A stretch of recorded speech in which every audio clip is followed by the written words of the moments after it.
And I'm glad to see that Patrick Wood has joined us, is with us today. And glad to have you here, Patrick. We're looking forward to getting to meet you and to have this time together. And so we're going to start just a short minute here. And I want to just have have a word of prayer before we start as well. And so let's bow our heads in a moment of prayer. Heavenly Father, God, we thank you now for this time. Lord, we thank you for the way in which you are at work in the lives of many of us. Lord, drawing us closer to yourself as we humble ourselves, recognizing the great difficulties we face today. Lord, we're thankful for people like Patrick that have stood fast for many years in the specialty area that you have called him to. And Father, we know that there's much to be learned in relationship to technocracy and so many layers that entails as well. Lord, we thank you for everybody that's joined us. And now, Lord, we pray you'll open our minds and our hearts to this time. And I pray that you'll just help us as we ask questions and answer questions, and we have what really will be a brief period of time together. Again, thank you for the willingness of Patrick. Bless him in these days. And I pray this in the name of your son, Jesus. Amen. Well, Patrick, this is the first time that we've spoken, and I'm really looking forward to your information. I've heard you by way of Janet Mefford and a few other talk shows recently. So I'm looking at at a few facts and information about you here, just a very short word for those of you that have a lack of knowledge about some of his background. There's much more that could be said here. So I'm just pulling out a few details. Patrick Wood is a leading and critical expert on sustainable development. If you're like me, that word doesn't mean an awful lot to me, but it's becoming more familiar. So I look forward to further development of that. He is an economist by education, a financial analyst, a writer by profession, and an American constitutionalist by choice. Patrick maintains a biblical worldview and his deep historical insights into the modern attacks on sovereignty, property rights, and personal freedom. So we look forward to a thorough discussion. Patrick, greetings to you. Thank you. I'm glad to be here. Wonderful to have you here. How is the volume out there is everybody hearing him okay? Can you advance that a little bit? I can give you a little bit more, Kane. Yep, that's a little better. That's good. That's very, very good. All right. Well, Patrick, we desire to have like an hour with you and maybe Q&A for 15 minutes. Can you afford another 15? No, that's fine. I'm all clear for the next little bit here. Okay, wonderful. Excellent. Now you're out in California, aren't you? Actually Arizona, but we're on California time right now. Yeah, yeah. Well, have you been out to the Midwest much in recent months? I have to say no, because everybody's been staying home and not traveling, but You bet. Yes. Yeah, I'd love to travel a little bit more, but we'll see how that goes. Who knows at this point? So many uncertainties, aren't there? There are, I know. Well, let's begin with a few. Did you get the questions I sent you a little while ago? I did. Yes, Good. That gives you a little sense of direction. And I think especially because we try to get right to it with an hour time. Some of those questions that I've drawn out there, I think those would be quite practical to people probably like myself that have some awareness but need to know much more in a quick period of time. Right. So let me try to help you through that. If I interrupt you, I mean, you probably will have so much to say on any particular thing. I don't mean to be rude. I just want to try to get through some of these areas like 5G, for example. I'll try and be as concise as I can. I appreciate that.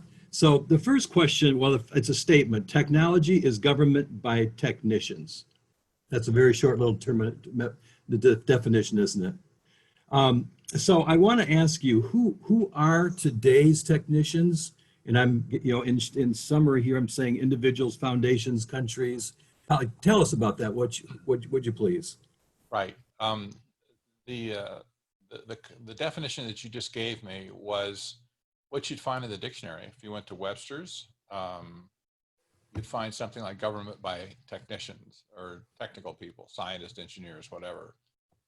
I'll only differentiate early on here that technocracy with a capital T is it would include the small t definition, but it goes further because it is an economic system that was created back in the 1930s during the heat of the Great Depression. And it has fast forwarded now as an economic system to now be known as sustainable development. But the people behind us, the technocrats, if you will, these are people who are dedicated to social engineering, who are dedicated to using science and technology to accomplish it. And this is a different group of actors than most people have ever looked at before. That's one reason that I just continue to kind of harp on it, because I think it's very important, and they do seem to be in charge today. So if you look at people around the world today, you'll see in our country, for instance, you'll see Anthony Fauci, for instance, classic example of a technocrat. You'll see other people around him at the World Health Organization, the head of the WHO, for instance, is a classic example of a technocrat. He's a technician who is using or misusing his science in order to control and to control people. It's about control, that on one, at least on the first level that we're talking about here. So you'll see other people in America, like I'll give you a few names. Bill Gates, classic example. Elon Musk, classic example. Eric Schmidt, the former CEO of Google, who is now working with the government agency on artificial intelligence. Classic example of a technocrat. And you can look at these people. Here's one thing that differentiates them. You can look at these people. Another one, by the way, Jeff Bezos at Amazon, classic example. You look at these people, many of whom are very wealthy. Some aren't, but you know, like in academia, you don't get to be a billionaire being a professor necessarily. But you look at these people, you simply cannot call them communists. You can't call them Marxists because they're not. You can't call them socialists because they're not. Technocrats.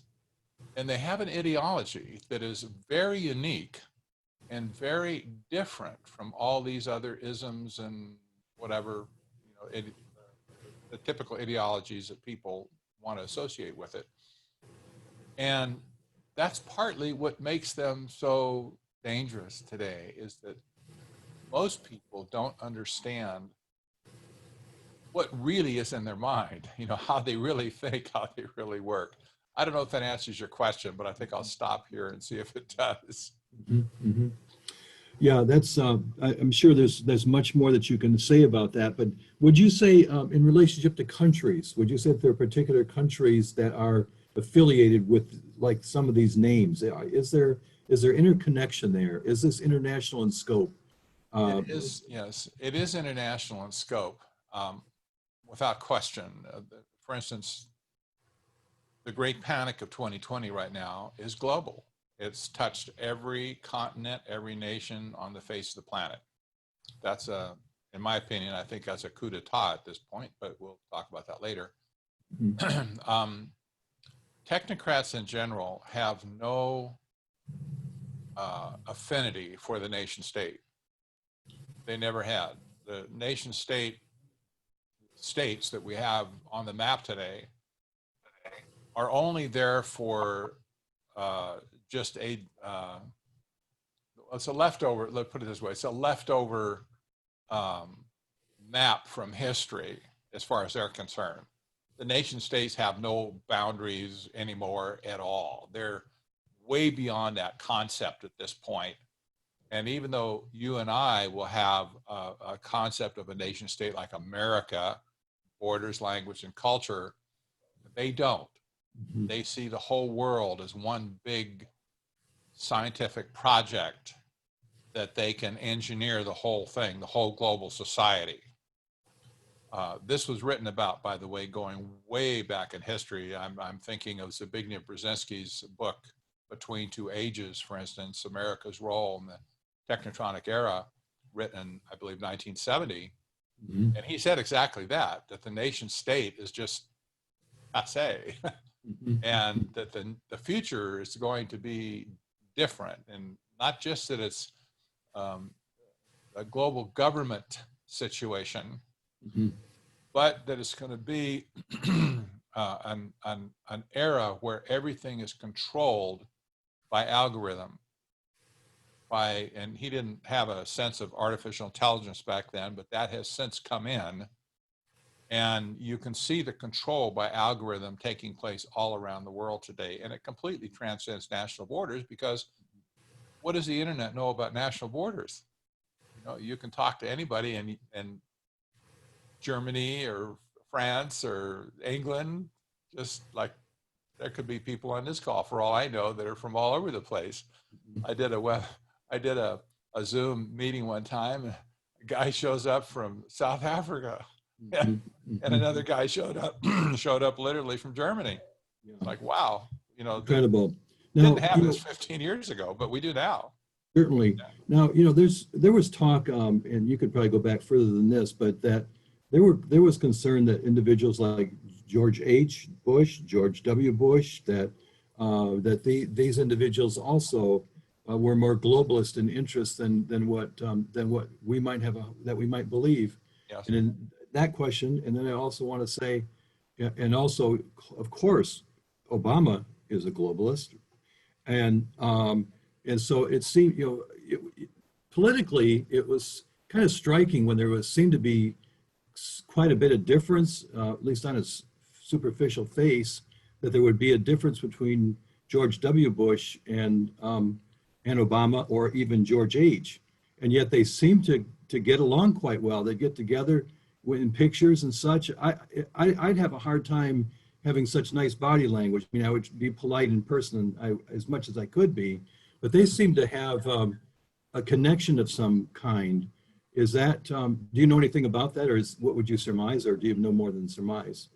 Well, there's more to surmise. I raised an eyebrow back in, oh gosh, I don't know, starting at about 2005, when Bill Clinton and George Bush all of a sudden revealed their best buddy relationship. And Bush said that they were like brothers, like in the same family. And you see them doing things together, and it's like, wait a minute, my mind just snapped on that one. How can they be like brothers? Well, the ideology that goes back to 1973, and I have to take it back to the formation of the Trilateral Commission by David Rockefeller and Brzezinski. They pledged to create a new international economic order, that not a political order, an economic order. When the Trilateral Commission dominated the Carter administration, and they totally did. At one point, all but one member of the cabinet was a member of the Trilateral Commission as well. They were not after political power for the sake of political power. We were convinced of that back then, and I'm more convinced of it today. The only reason they wanted to get into government was control of the trade mechanism. The U.S. government had, all the machinery, the U.S. trade representative, the treaty making powers, the economic hegemony that they had all around the world. This is what they wanted to get a hold of, because that's where the existing economic system was. So you move from Carter and Mondale, both members of the Trilateral Commission, by the way, to Reagan and Bush, HW. HW was an original member, a founding member of the Trilateral Commission. Then you move to his presidency for 4 years. Then you move to Clinton and Al Gore, both members of the Trilateral Commission. Then you move to W and Dick Cheney. Dick Cheney was one of the most powerful members of the Trilateral Commission that ever was there. And then you move into the Carter into the Obama administration. And Obama, although not a member, he was surrounded by members of the Trilateral Commission. And at one point in time, actually, really all the way through his 8 years, all of his national security apparatus was dominated by members of the Trilateral Commission. People like Susan Rice, for instance, she was a member. So you have this domination of the US government all throughout these years. And you notice Republican, Democrat, it never mattered to them who was in power. It was not a political issue with them. They didn't give a rip about Democrats or Republicans. They were always sitting on top of whatever was there to achieve their goal of creating a new international economic order. Where do these individuals, come from? I mean, we have believed, many of us, that there was a distinct difference between the Republicans and the Democrats, and you would think, other than now Donald Trump comes along, and we know he's a nationalist, I don't think you're going to surprise us and say that he's anything other than that, but maybe so.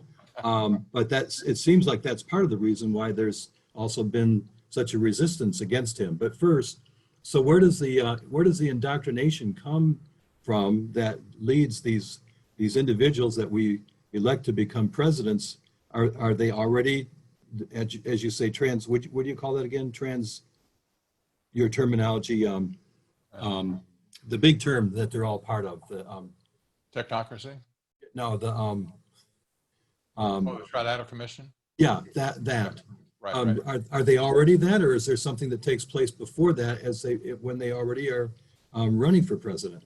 That's where it comes from. That's the ideology. Skip the ideology for a minute. That's the policy base for this whole movement of technocracy.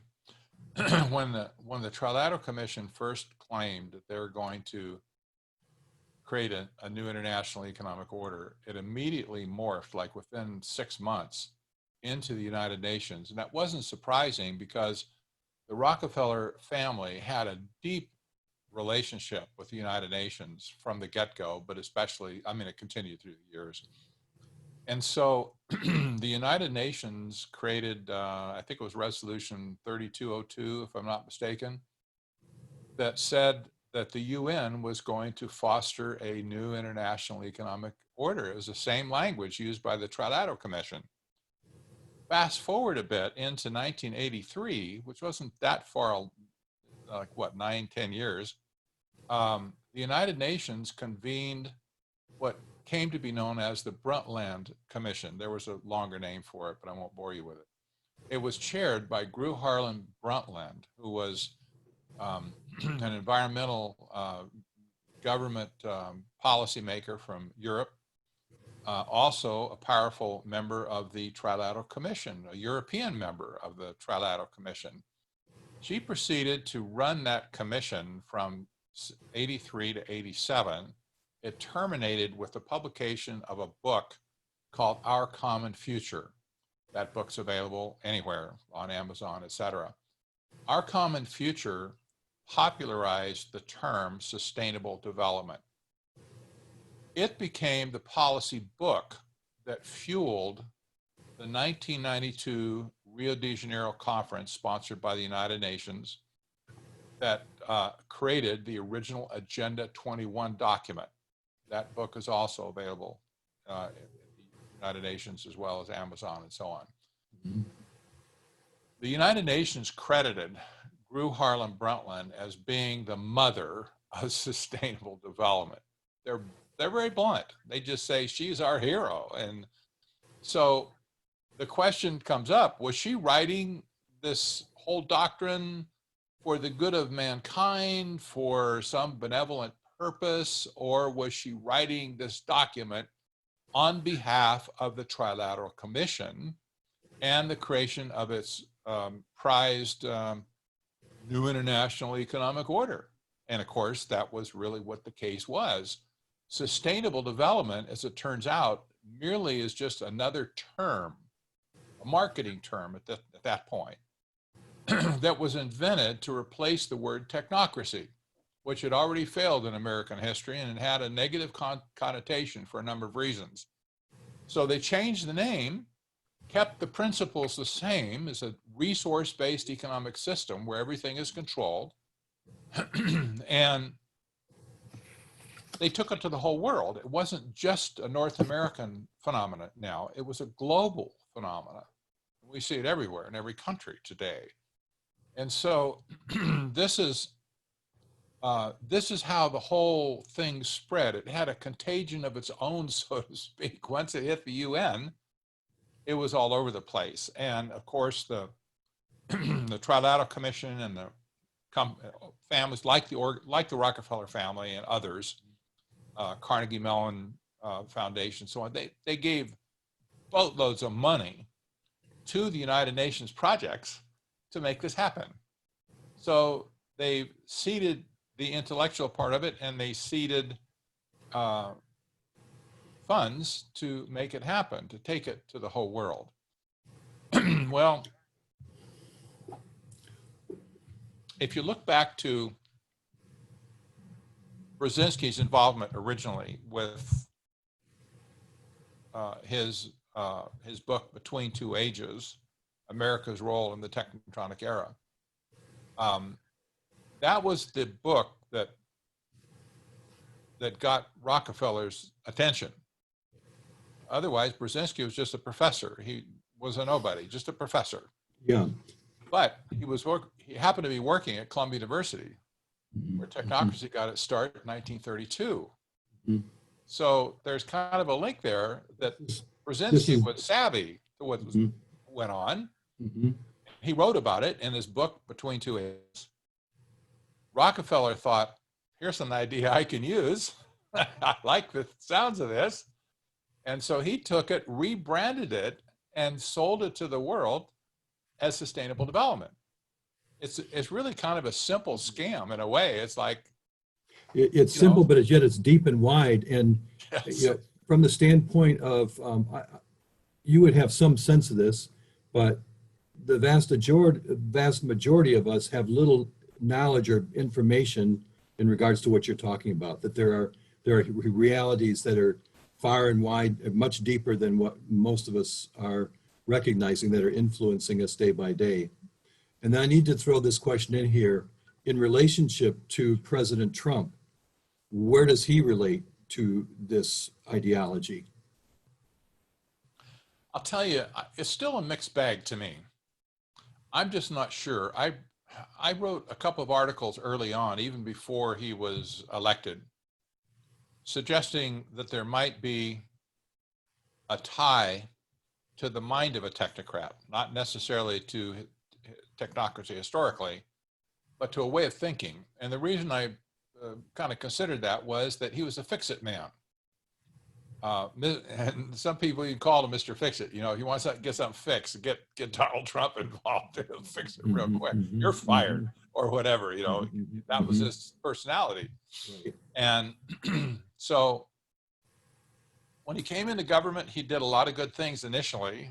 It seems like, socially speaking, he did some really good things that we were all hoorah over. But as far as the technocrat meme is concerned, he has also been, at the very least, he has also been manipulated by these people. I wouldn't necessarily call them the deep state, but some people probably would mean that when they talk about it.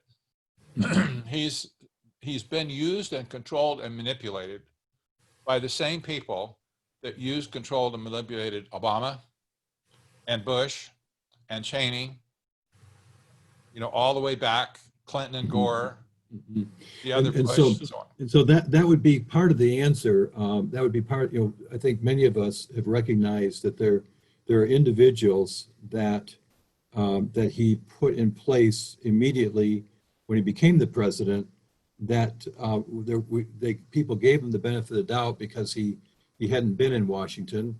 And so the people like Priebus, for example, being put in leading spots, but there were also some security people like a Philip Haney, for example, or a Stephen Coughlin, or a Rich Higgins, individuals like that would have served our country well in important places, and they were either ushered out or never allowed in, and we witnessed that. And we've scratched our head over that, and because now enough time has gone by where those opportunities came, and there seems like there's a tilt that's taken place recently over the COVID with Dr. Fauci, for example. Yes. And I think many of it we feel as though not only has he been neutralized, but he's taken us in directions that we never thought he would take us, including these massive spending bills. What is with that is, anyway, I've given you a bit there, but Yes. take off on that if you would. This is a big issue, especially for for people who voted for Trump. That would include me, by the way. I did vote for Trump. And it wasn't that I was so much in love with Trump, although I like a lot of stuff he said. It's just that I could not possibly conceive Hillary Clinton being president. I figured that would really be the kiss of death. But for all the people who were hopeful that Trump would really change things, I know there's a lot of disappointment out there.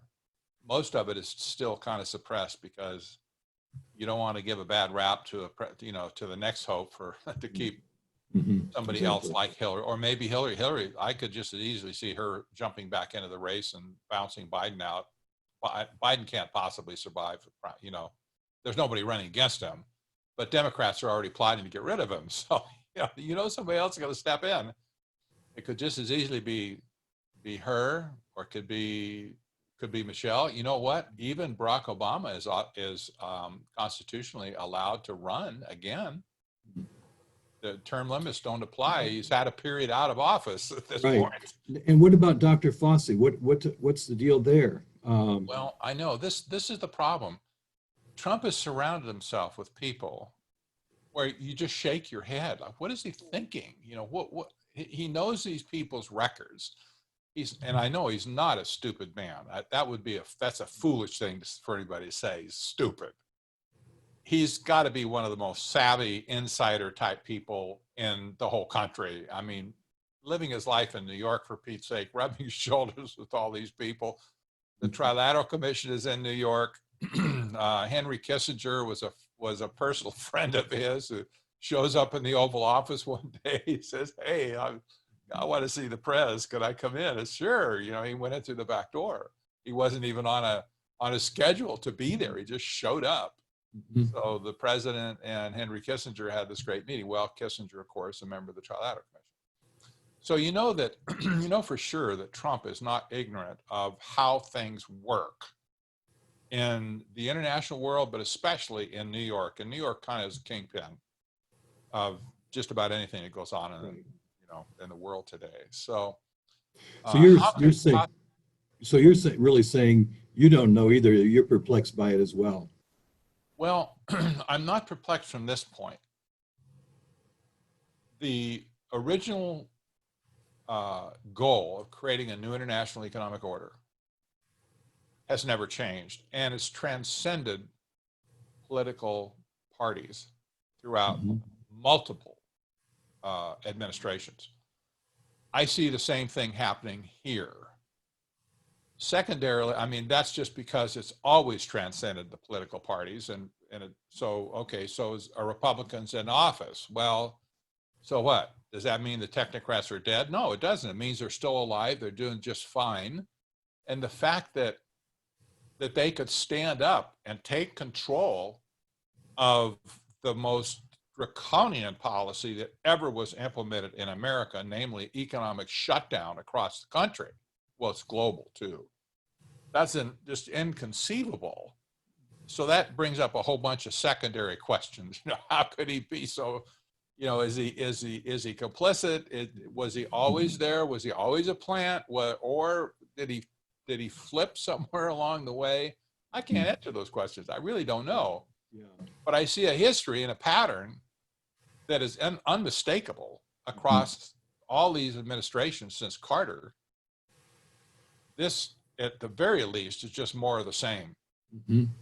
And the thing is he's a demonstrated street fighter, top notch. Yes. And so here it is that his crowning victory thus far, or moment of time, is the economy, which that part of it isn't surprising, but he's done eminently well.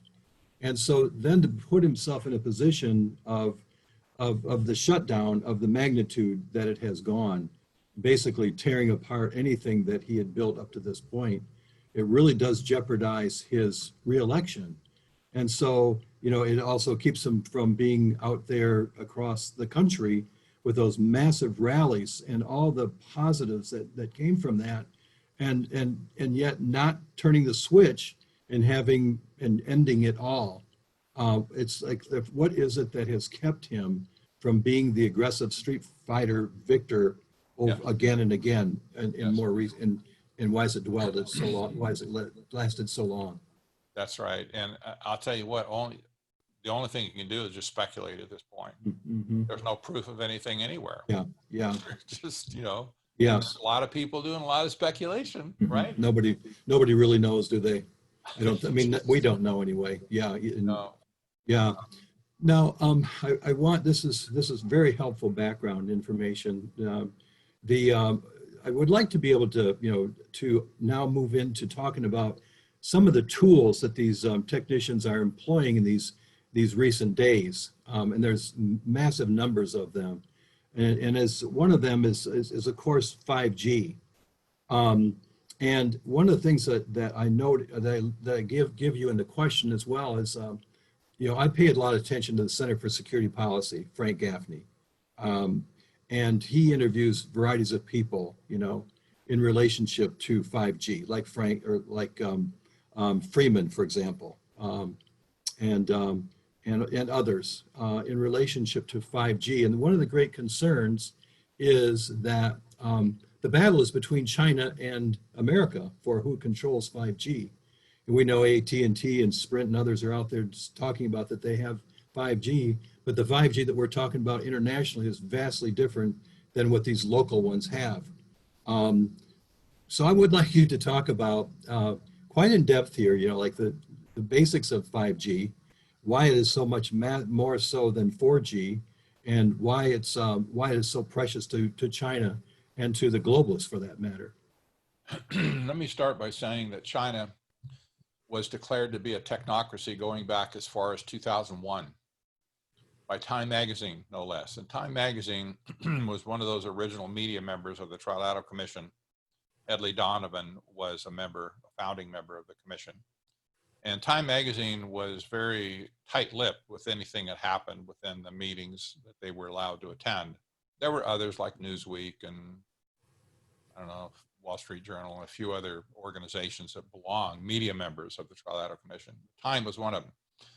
Time was the first one that revealed that China was a technocracy. The name of the article back in that day was Revenge of the Nerds. The title had no bearing, I don't think, on what was in the article, but they put it in context too by going back historically to 1932, saying this is how it progressed. And so they nailed it. But when China came back into the world economic stage, the person who was single-handedly credited with that quote-unquote victory was Zbigniew Brzezinski, when he was national security national security person for Jimmy Carter. So it was Brzezinski. Well, I'll back up a bit. It was Henry Kissinger who went over under Nixon originally. He made that illegal trip to China, which at that time was like North Korea, a horrible situation. He went there illegally, most people thought at the time, but he kind of thawed relationships with that first meeting, just kind of softened them up. But it was Brzezinski who came along and pulled him in and normalized relationships with Chairman Deng at the time. And they knew nothing about free market economy. They knew nothing about capitalism. They were a train wreck nation at the time, as bad as North Korea is today. And they were run pretty much the same way. So you have China now all of a sudden needing tutelage. Somebody needs to teach them, like we taught Japan after World War II about capitalism. They got it real quick. Beat our pants off over a period of years too. But Brzezinski did not teach China about capitalism. He taught them about technocracy. Hmm. And that's what they set off on, was to become a technocracy, an engineered society run by scientists and engineers. So now you see a preponderance of scientists and engineers in the top controlling committees. And they're engineering their country using algorithms, using artificial intelligence, using things like social credit scoring systems, whatever, to control their people. With that as a background, China is bent on exporting technocracy to the world. They've been very outspoken about that, or very forward, let's say, in doing that. So they've gone to South America, for instance. They've gone to Africa, and their tentacles are just incredible through all those, through various countries. They've also spread it back to us as well in a great way, because we have a lot of the same things now that China has. So with that as a background, we'll bring 5G into it now. That's kind of a long way to get around it, but it's important to understand it. Artificial intelligence, which is called AI, which is the big rage right now in the software world and even in government world. All nations are racing to implement artificial intelligence. But all of the AI programmers to date, and I don't care who they are, it could be IBM or anybody else, it doesn't matter. All of them have been forced to use historical data in order to test their learning algorithms. So what they do is they end up kind of pretending that it's real time, but they'll take historical data, maybe over a 5-year period or 10-year period, and they will pretend like like the playhead on your VCR. They'll run the tape back, and then they'll run it forward as if it was real time to them, so they could watch their AI programs come to life. And if you ever read anything about AI, you will very immediately find out that that AI depends on data in order to come alive. AI is nothing without data. It's like if you have a tire in your car and it has no air in it, you don't go anywhere. You just have a car that sits there. That's the way AI is. AI without data is nothing. It simply just doesn't float. It will just sink to the bottom and say, well, there's a popped inner tube over there. So all of the AI programs to date that have been had the view of social engineering have all relied on historical data. There's a problem with that, because they always wanted real-time data. They say, what good is our program going to be if we don't have real-time data to operate on? It means nothing as far as making forward projections without learning on what you should do now, okay? So for the first time ever, 5G has come along and offers the opportunity for real-time data collection with a ultra high speed connection with virtually unlimited bandwidth at this point, to take data from sensors, like with the Internet of Things, all around a city. You've got traffic sensors, you've got building sensors, you've got energy sensors, you've got traffic sensors. I mean, everything, including cameras with facial recognition, for instance. All these sensors now can be accumulated in real time using 5G. That means to them, for the first time ever, that they can literally light up this Internet of Things. There's been a lot of literature on that, where the real-time data can be collected, their AI programs can receive a continuous feed, continually learn, and then make policy recommendations that can be fed back out to the network to change the network that it collected the data from. Okay, so it's kind of a recursive thing. This was the way AI was always meant to be, at least in their mind, in the programming mind. That's what they always intended. But up until now, they've never had the opportunity to have real-time data. They could only fake it. They could either make up the data or go back and dig out some historical data that had been collected, data sets, and run that through as if it were real time. But that, that was only kind of proof of concept to them. Well, okay, it learned, it works, we know it's cool. But now let's get to the real meat of the matter, and that's real-time data collection. So all of the leaders associated with 5G are completely bent towards implementing 5G, and they don't care about anything health effects or nothing. As they could care less. They want this in place around the world so that they can create these real-time systems to control society, to engineer society based on algorithm. Just that simple. It's not, if you look at it from the, and by the way, I've heard CEOs of like Verizon and T-Mobile and AT&T give speeches over the last 4 or 5 years that say exactly what I just said. Precisely. It's not about your cell phone. It's not about this, it's about data collection to light up the Internet of Things.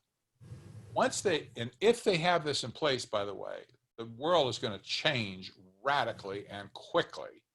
Because explain how that, in what way, how would you say that would look? Well, the problem is with AI programs and control of various segments of society, you can't get loose from it. It will lead to, at least as far as technocracy is concerned, it will lead to a scientific dictatorship, which you can't control. You can't break through to get your hands around anybody's throat to hold them accountable. It's already bad enough with the, technocrats largely are unelected, unaccountable controllers, experts, so to speak, and they get away with murder and you can't touch them. They're just immune. They have Teflon. At least our politicians, and that's one of the value of having politicians, is that we have a say in how things are run in society.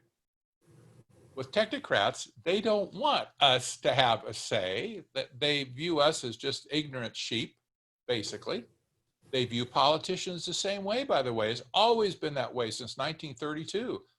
They had no respect for politicians. They hated politicians. So would you say that, like, the concern that we have for China, and perhaps our country itself in the wrong hands would go in the direction of China? They would have facial recognition, and they would have the social credit scores, and it's that sort of thing.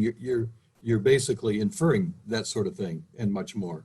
I'm inferring it, but it's also demonstratable today, especially with the COVID panic. I call it the Great Panic of 2020.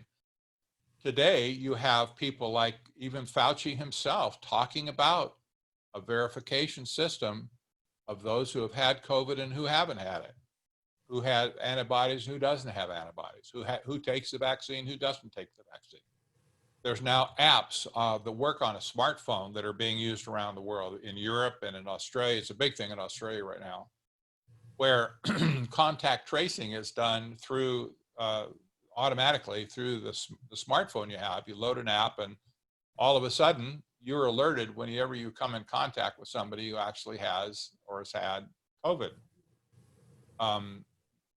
These types of systems are social credit scoring systems, just kind of a different flavor. Some of that initially, as people hear this kind of information that comes from, not from mainstream media, but from social media like we would participate in, and I'm sure you would as well, not that I don't pay attention to mainstream media, but we view these things like the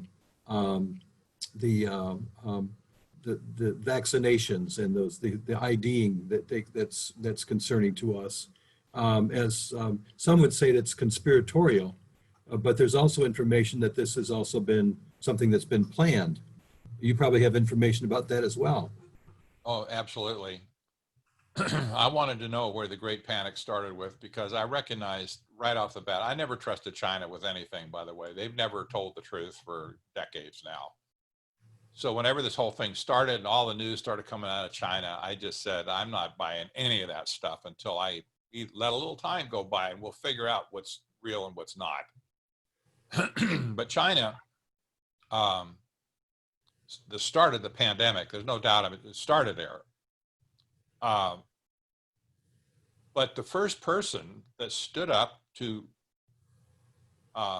stampede the world was a relatively unknown professor at Imperial College in London. His name is Neil Ferguson. He's an epidemiologist. He was the guy that said that 1.2 million Americans were going to die and that 500,000 Brits were going to die. And he had a computer model to back it up. Well, I recognize Imperial College as being one of those sustainable development universities that's steeped top to bottom with sustainable development. Every department is teaching sustainable development. Imperial College is a breed of new college, by the way, university around the world, that measures its value on social impact rather than on scholastic achievement. Yeah. Arizona State University, right here where I live, is another one just like that, steeped in sustainable development. They measure their performance based on the social impact that they can have in society rather than give a quick definition of oh my goodness, of social what's the word you just got through using, the not the social impact but the sustainable, let's finish that. Sustainable development, you mean? Yeah, give a quick definition of that again. Sustainable development is a resource-based economic system that's proffered by the United Nations. They've had multiple, in fact, they have conventions all the time that they, move it forward. They have the Agenda 2030 program right now, for instance, with its 17 sustainable development goals. Their plan is to achieve that by the year 2030. That's now why maybe them being naive or totally stupid, but why the term sustainable? What does that it's a brilliant marketing term. Mm-hmm. You can't argue against it. If you say, well, I don't like sustainable development, if you know what it really is, you say, I don't like sustainable development. Oh, you don't want to be sustainable? Are you anti-development? Are you, it's like, you can't get around it. Ignorant people can shoot that down so fast, it's not even funny. Mm-hmm. It's just a marketing term. In fact, sustainable development was learned early on in America. 1992 is when it first came out. Bill Clinton really was the first that grabbed it, picked it up, ran with it in our country. But early on, they tested the marketing name sustainable development, and a lot of people said, this Agenda 21 stuff. Americans don't like agendas, is what they found out. They changed the name, marketing name, instead of, and I have a video of one of the principals saying this, they changed the name in America from Agenda 21 to Smart Growth. That's what it's known. That's what they call it in America, smart growth. And you'll see smart this and smart that all over America today. It's a marketing term that really dates back to Agenda 21, but it's a perfect marketing name because when you say smart growth, mm-hmm. Are you anti-growth? When we talk about the vaccination and the IDing, that stuff is not just something that's out there. That is something that's really getting pressed down upon us. And there's a lot of people that are in unbelief about that. And Bill Gates has a lot to do with that as well. Can you speak into that and verify it, or not, or poo-poo it yourself, which I don't think you're going to do? No, there is a huge program underfoot right now for a global ID system. This is not new. It's been around for at least 10 years. Mm-hmm. But now that they have an opportunity, a crisis has presented itself where it really makes it easy to slip this in. Say, let's really get it done. We really need to get this done now. So let's do it.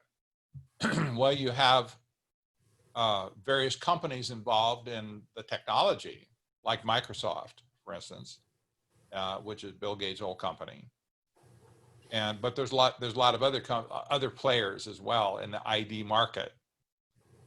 They want to impress every human on Earth with a unique ID that will allow them to be monitored and tracked, if you will, all of their financial, all of their health records, everything about them, their friends, everything. I mean, the whole profile and all the things in your life would be attached to one single unique ID.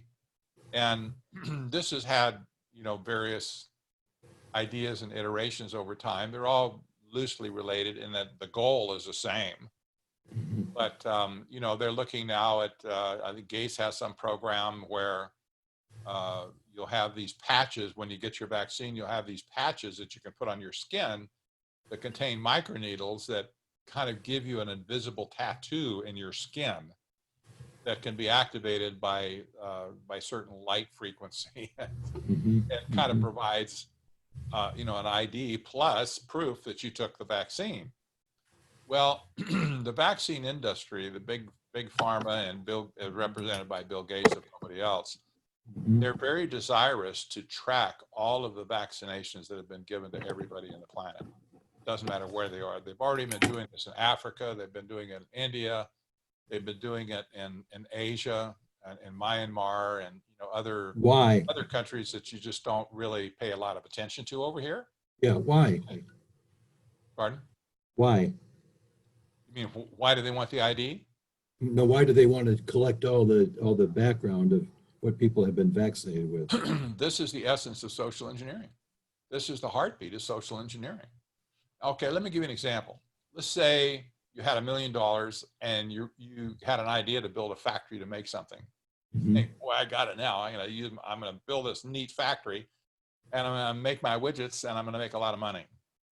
Well, you build that factory, assuming you know how to build a factory. You must be an engineer to do it. But if you build a factory and it's got conveyor belts and gears and whatever electronics controlling various parts of it,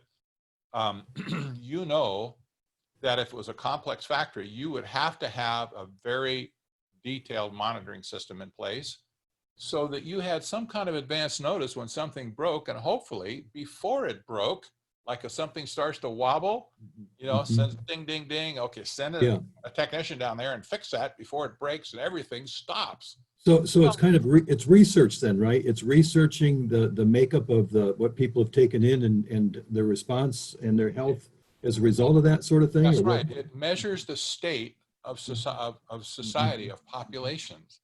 It measures the state of populations. This is the heartbeat of social engineering. How can you social engineer a society without knowing what's going on with it? So things are moving very fast, it would seem right now. Yes. And so, I think there seems on the one hand to be, this is an assault, an attack upon President Trump. They want to get rid of him. There are some views would be the reason why they're so fast to want to get rid of him is because maybe he's a nationalist. I mean, that's been one of the assumptions, but it might also be that there's so much that's on the deep state folks, including Obama and Hillary Clinton, and the list goes on, that if he gets another term, that maybe they will go after them, but not until then. So there's that faction, but then there are also those that are very far to the left, socialistic, communists, including the Chinese, and there's many politicians that also are being paid and underwritten by China as well. I mean, there's so many demographics or parameters or portions are at play here that seem to be cooperating together at such a time as this. Is that possible? Or, because it's massive and it seems to be very effective right now. It does, and it is, and it is coordinated. The policies are created at the top of the pyramid, if you will. I don't know what other way to call it, but the people at the top who are creating the policies, once those are distributed, the talking points, if you will, are distributed to the underlings a little bit lower.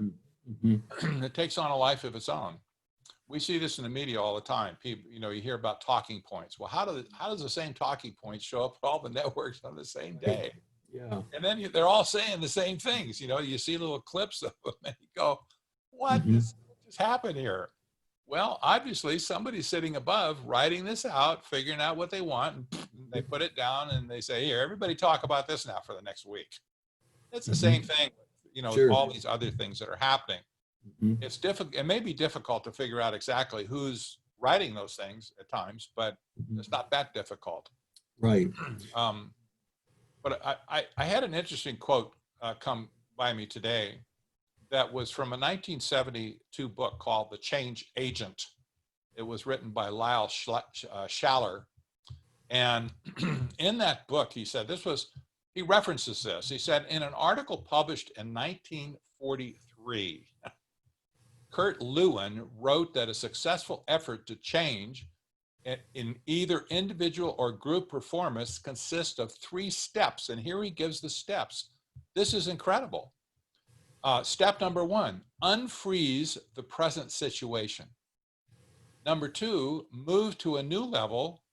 And number 3, freeze the group life at that new level.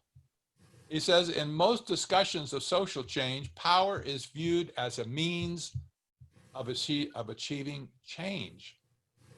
It's like, that could have been written yesterday, because this is exactly what we see happening. Our whole situation was unfrozen with COVID. And now we've moved to a new level. And that new level now is going to be frozen, and we're going to find ourselves stuck in that new level. And we have just been social engineered, if you will. Boom. And nobody really had any way to note it or stop it or anything else on the process. And those that are social change people, they're watching how the populace throughout the world responds to all of this. It's shocking to find that people are wearing masks all over the world, and the social distancing all over the world. And then it's interesting that there are those that don't buy it, that feel like we're being had, that aren't going to wear the masks, that aren't going to do the social distancing.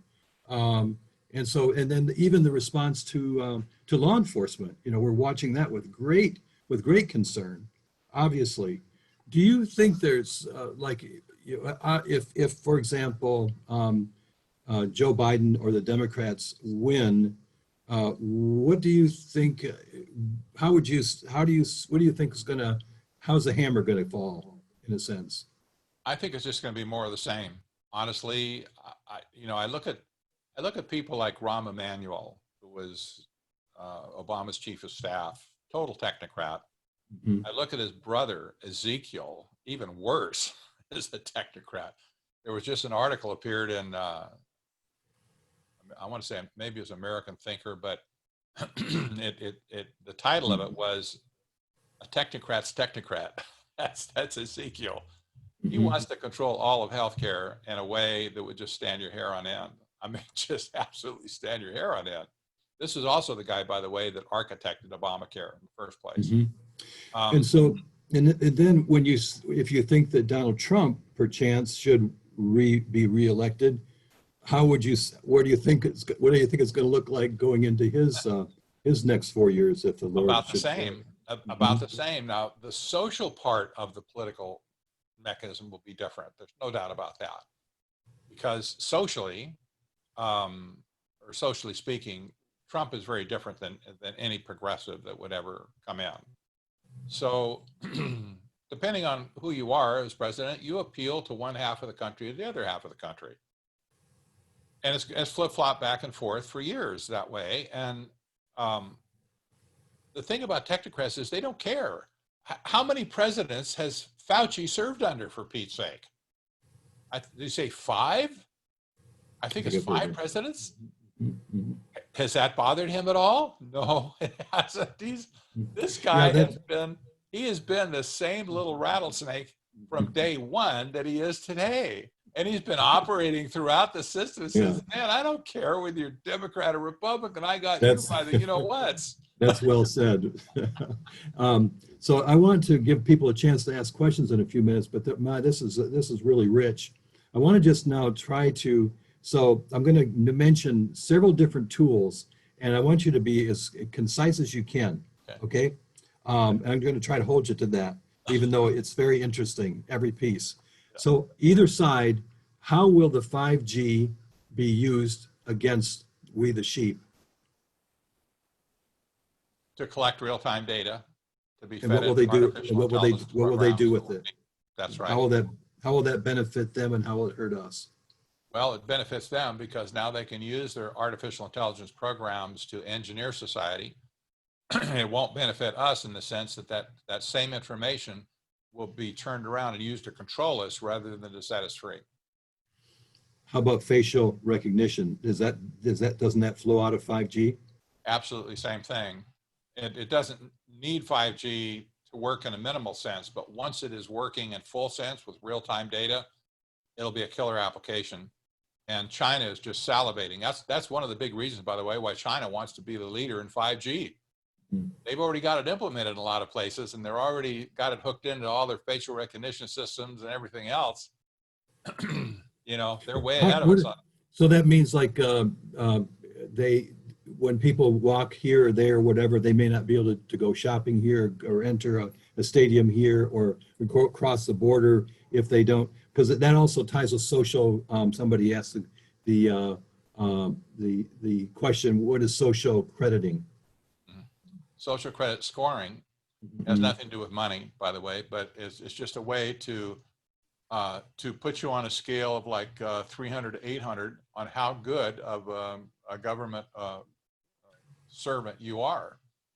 Do you go along with the government line, or do you resist it? Are you a troublemaker? Do you jaywalk? Do you smoke? Do you pay your debts?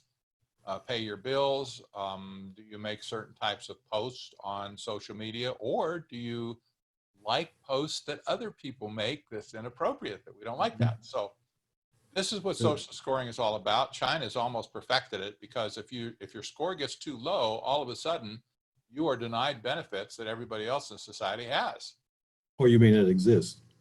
Yes. Well, like, you know, for instance, for young people, going to the school that they want to go to. If they've been resistant against the government, they simply cannot register and go through the enrollment process.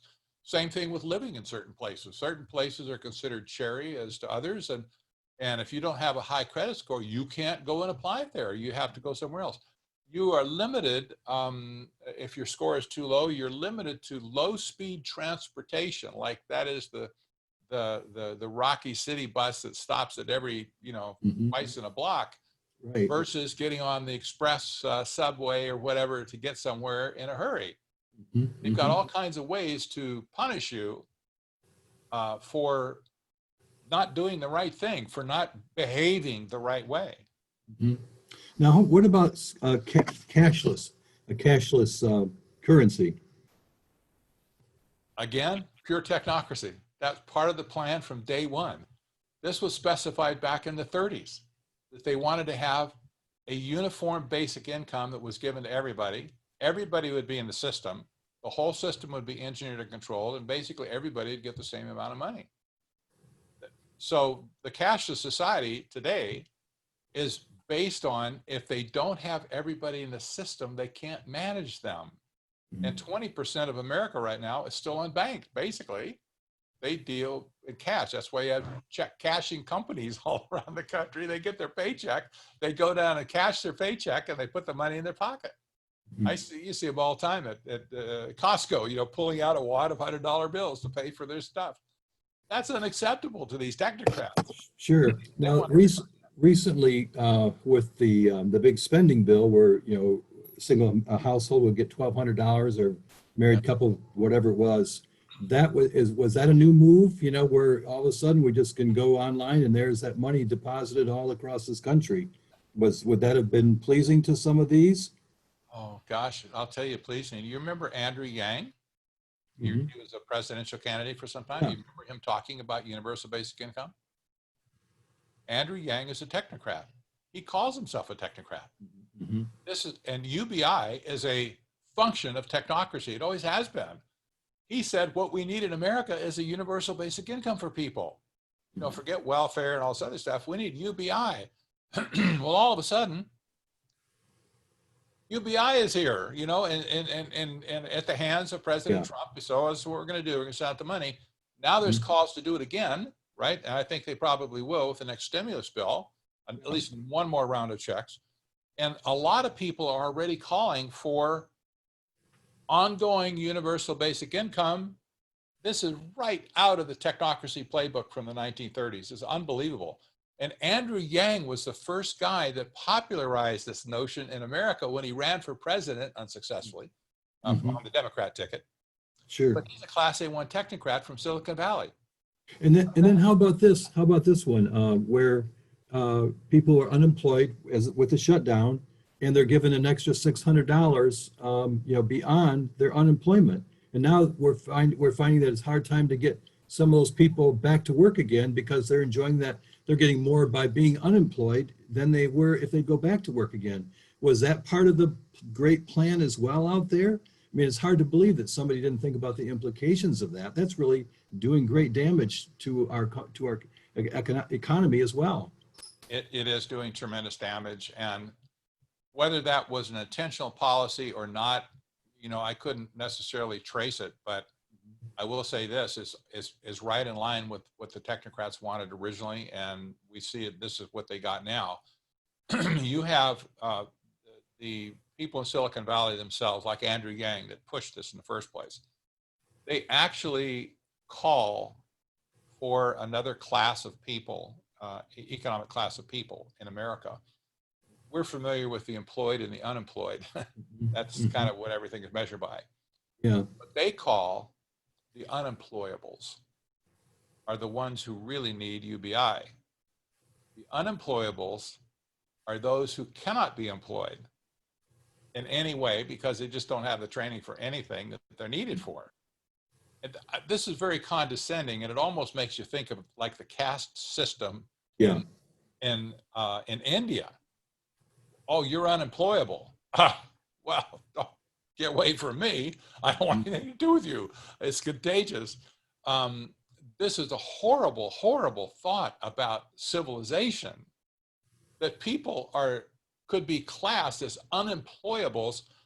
So we can't just give them too much time on their hands because they could become a lot of trouble with, you know, riots and everything else. So let's just give them a universal basic income, enough to get along, but not enough really to get ahead. They'll never get out of their class.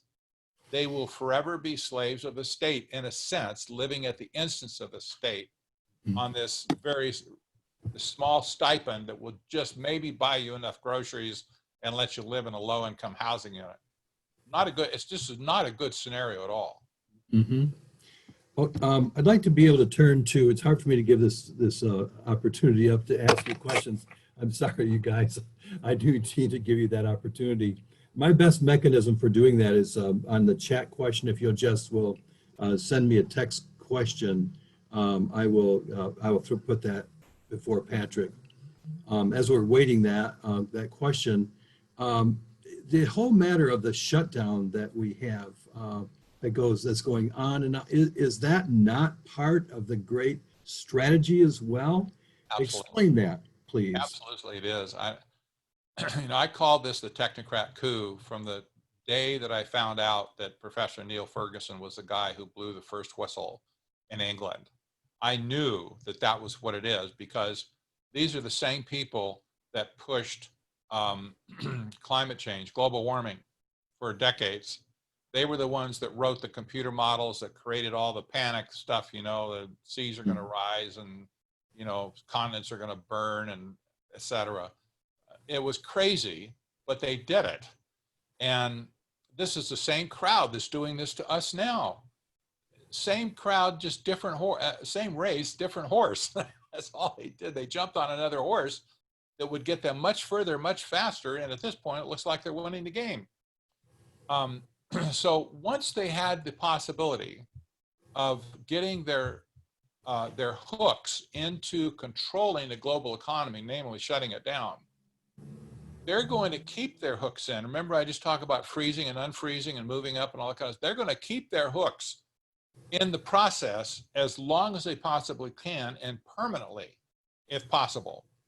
where they will have guidelines and regulations and rules and you name it that will tell us what we must do. And you know, I know you know that all of these rules that are coming out, all of these quote unquote guidelines, they call them, this is a new term for, I don't know what, but it's a new term.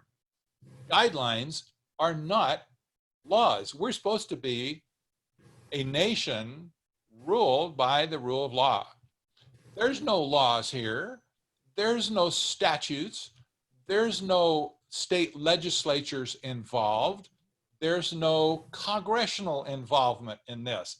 These are simply things that men stand up and say, do this, do that.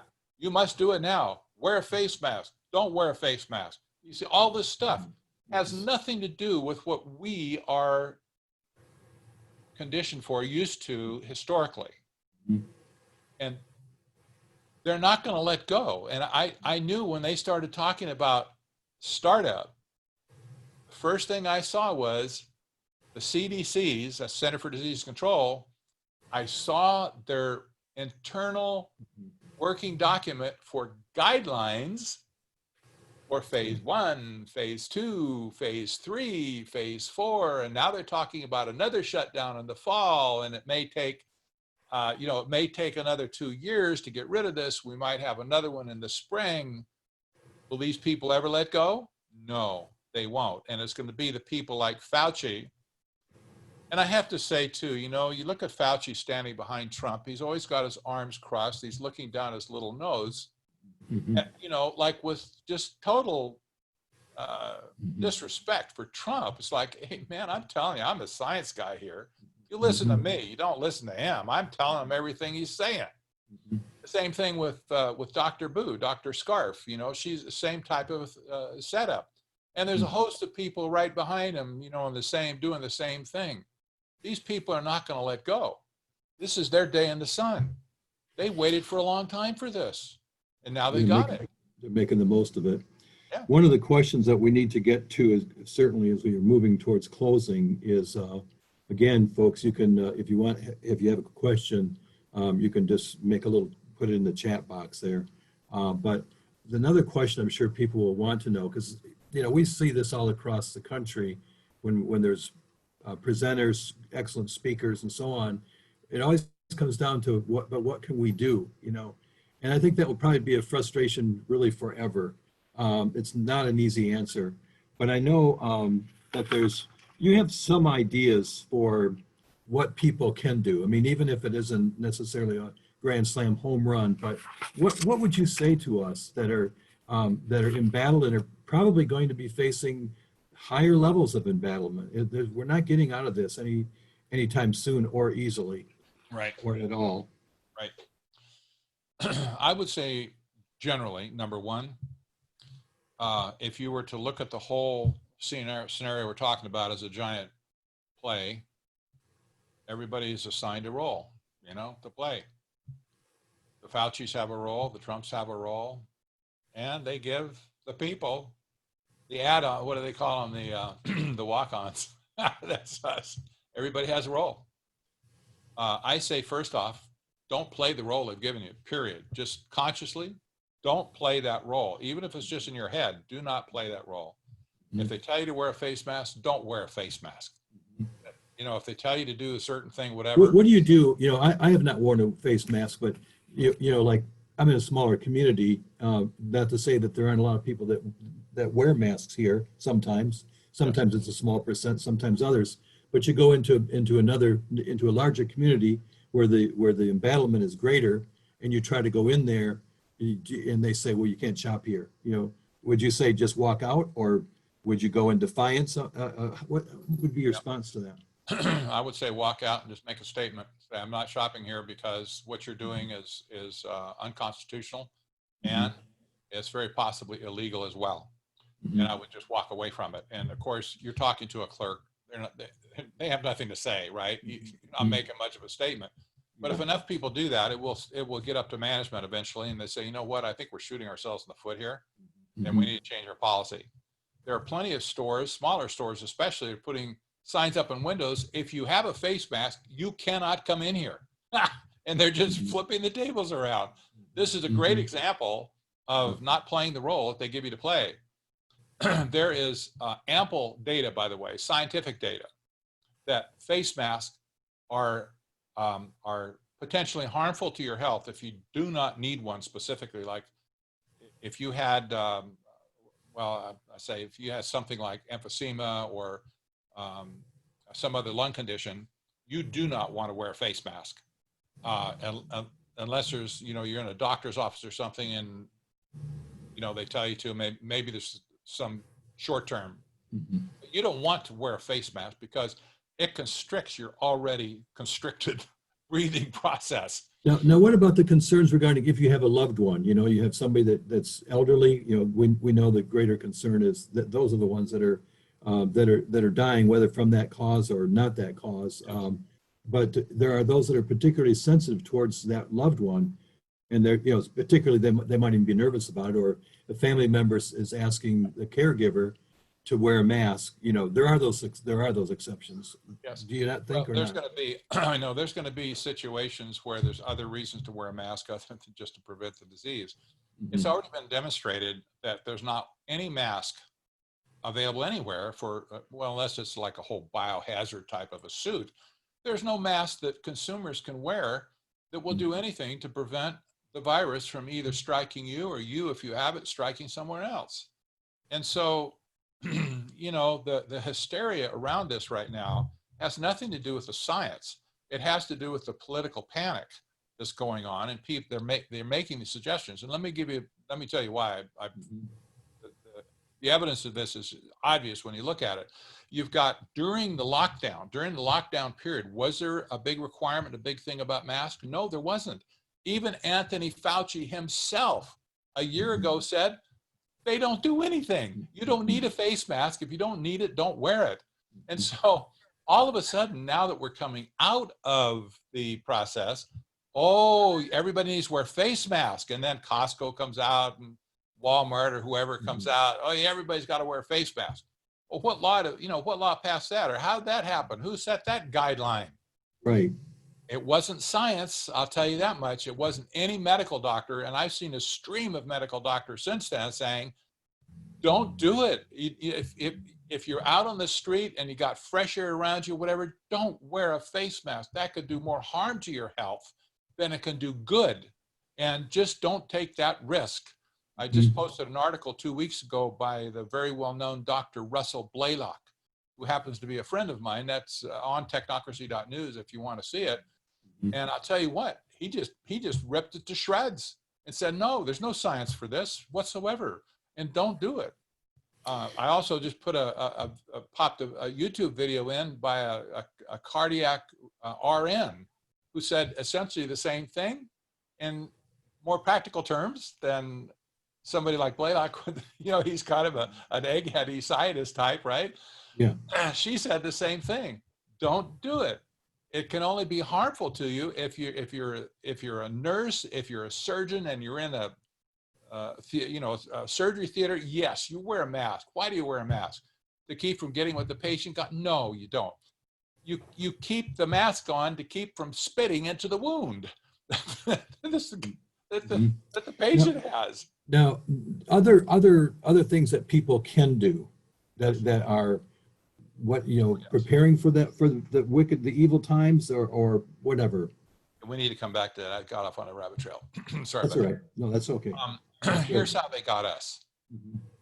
You've heard this. Think global, act local. Okay? That's been their mantra since 1992 with the Gen 21. Think global, act local. Okay, that's how they got sustainable development into every community in America. And it's everywhere. Like a worst case of crabgrass you ever had in your lawn. So logically, the only way to reverse that process is to think globally from a resistance point of view, but act locally. I tell people, by all means, vote.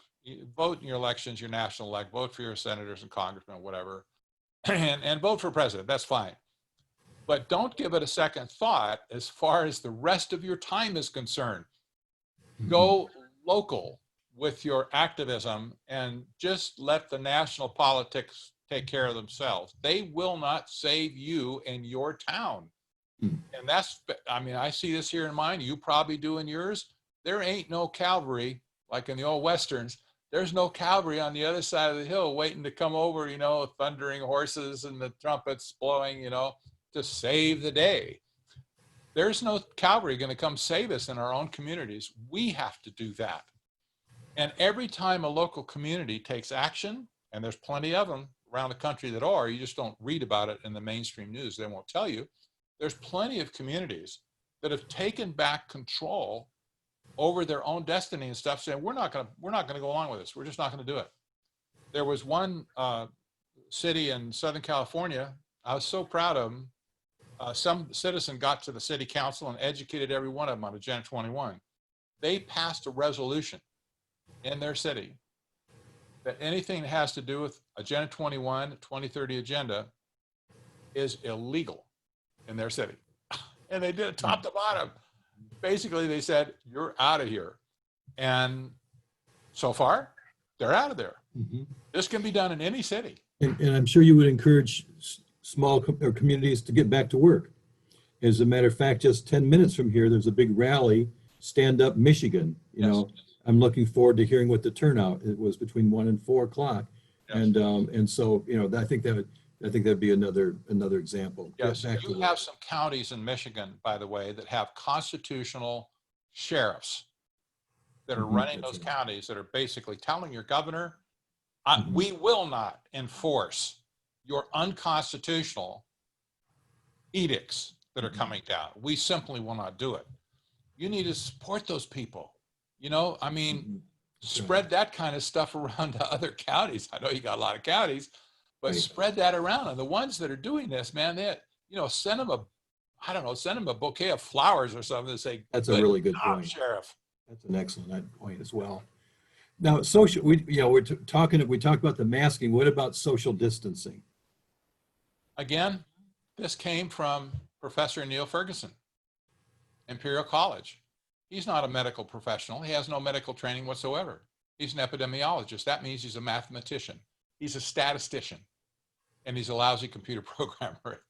In addition, this is the guy that created the policy for social distancing. He's been trying to get, he's floated this out now for, I want to say at least 12, 13, 14 years. And all of a sudden, as soon as he said, oh, you know, the whole world, you know, the world's going to be in big trouble here, a lot of people dying and whatever, he said, here's what you need to do. And he trotted out all those policies. Social distancing was one. Shutting down all the schools was the second one. He said, shut them down, shut universities down, all the K1 through 12, whatever, shut them all down. And you need to have stay-at-home self-quarantine in place.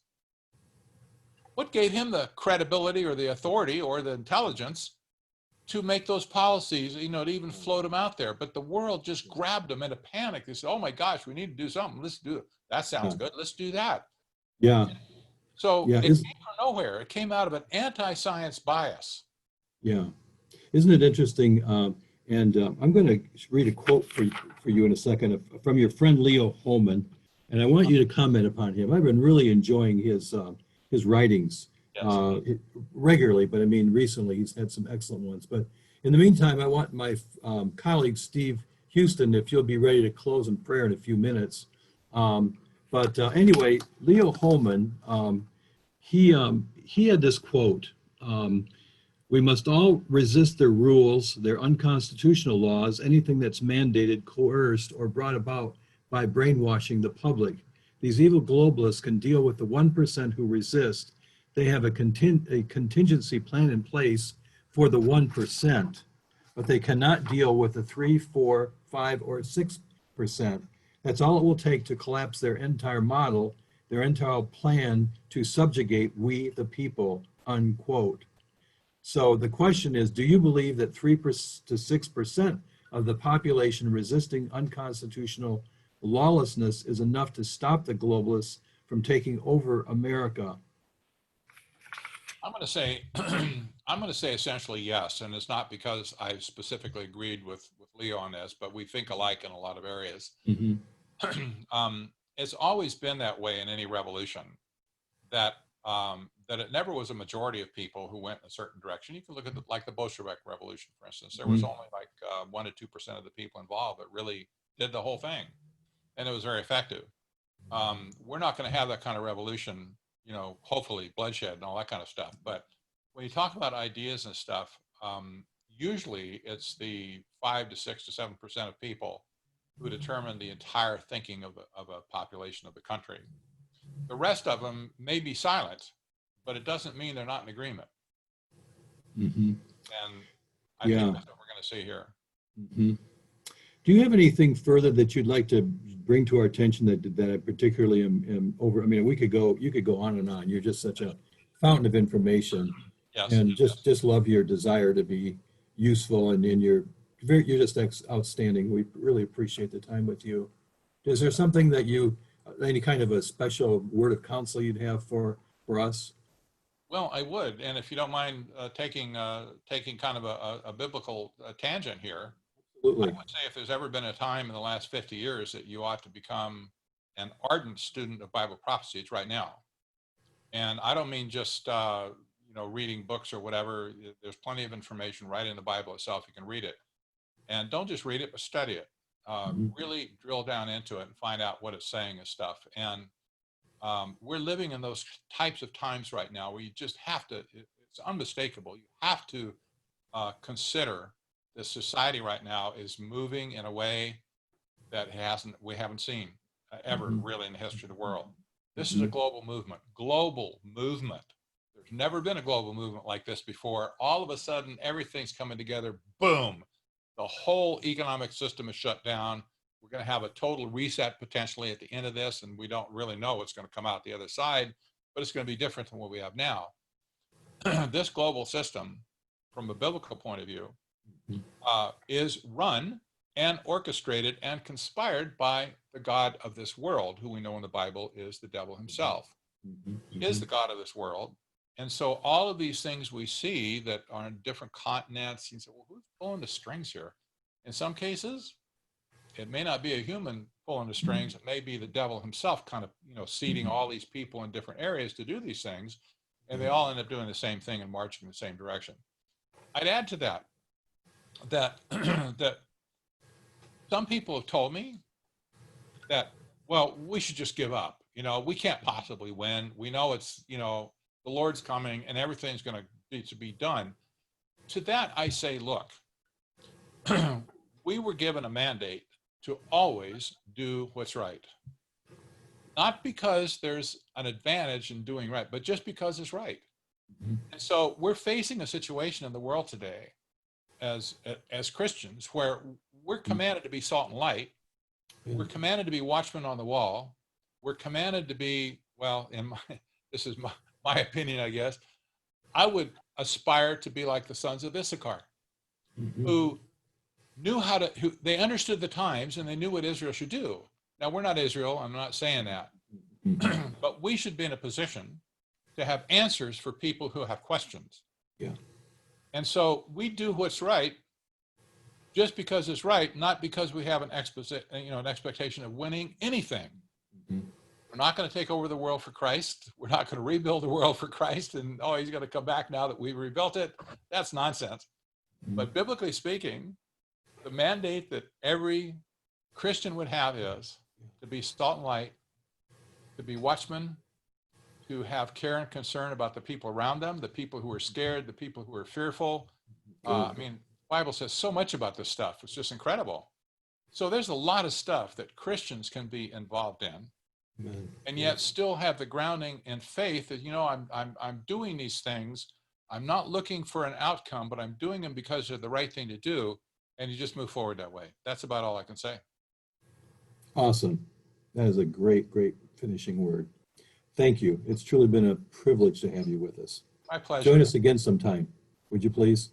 That's great. And greetings Thanks to all so of you. I only see a couple of pictures show up now and then. But in any case, maybe I'll see you guys around sometime and maybe even in person. Who knows? That'd be wonderful. Thank you so much. And if Steve got my message, Steve, if you're there, could you close us in prayer? Thanks again, Patrick. Gotcha.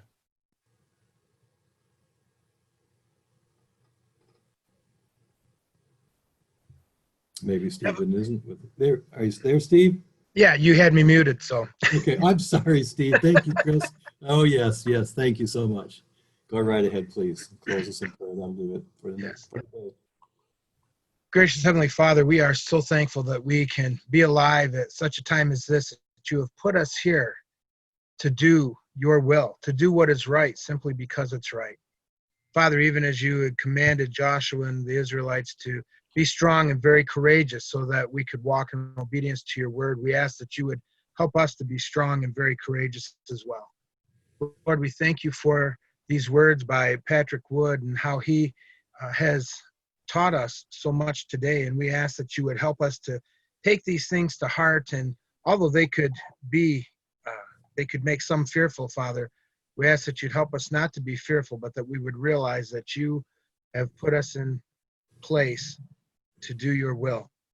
And so, Father, help us to be light, help us to do right, help us to fulfill the biblical mandate to go out and make disciples, to preach the gospel and to speak your truth.